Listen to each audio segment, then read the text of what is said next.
如果你长期咳嗽又有咳痰，甚至有血丝的出现，可别以为只是感冒咳太大力而已。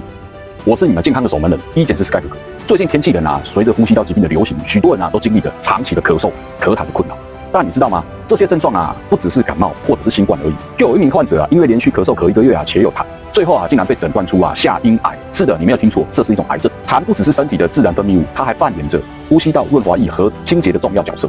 而痰的颜色变化更是观察身体健康的一个重要指标。例如黄色、绿色的痰通常意味着呼吸道感染。如果痰持续出现血迹、血块，甚至是粉红色的痰，那么就应该要提高警觉的，因为这可能是由恶性肿瘤所导致的。